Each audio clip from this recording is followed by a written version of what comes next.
ನನಗೆ ಇದು ಬಹಳ ಲೇಟಾಗಿ ಗೊತ್ತಾಯಿತು. ಅದಕ್ಕೆ ಹೇಳ್ತಾ ಇದ್ದೀನಿ, ನೀವು ಬೇಗ ಗೊತ್ತಾದರೆ ನೀವು ಇನ್ನೂ ಉದ್ಧಾರ ಆಗ್ತೀರಾ ಅಂತ ಹೇಳ್ತಾ ಇದ್ದೀನಿ.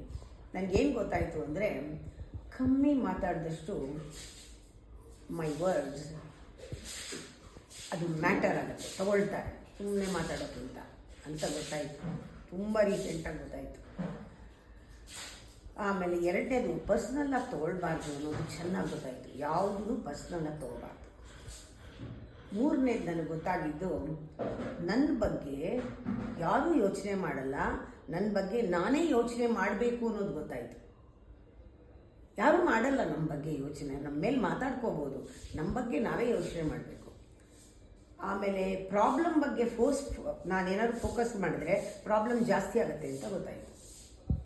ಜಾಸ್ತಿ ಪಾಸಿಬಿಲಿಟಿ ಫೋಕಸ್ ಮಾಡಿದ್ರೆ ನಾನು ಜಾಸ್ತಿ ಆಪರ್ಚುನಿಟಿ ಬರುತ್ತೆ ಅಂತಲೂ ಗೊತ್ತಾಯಿತು. ಆಮೇಲೆ ಒಂದೇ ಮಾಡ್ಕೊಂಡು ಹೋಗ್ತಾ ಇದ್ರೆ ಬೋರ್ ಆಗುತ್ತೆ.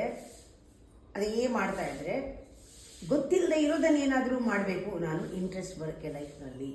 Do something unknown, not known. ಗೊತ್ತಿರೋದೇ ಮಾಡಬೇಡ, ಗೊತ್ತಿಲ್ಲದೆ ಇರೋದೇನಾದ್ರು ಮಾಡು. ಇದೆಲ್ಲ ಕೆಲವೆಲ್ಲ ನಾನು ಅಪ್ಲೈ ಮಾಡಿದ್ದೀನಿ, ನೀವು ಅಪ್ಲೈ ಮಾಡಿ.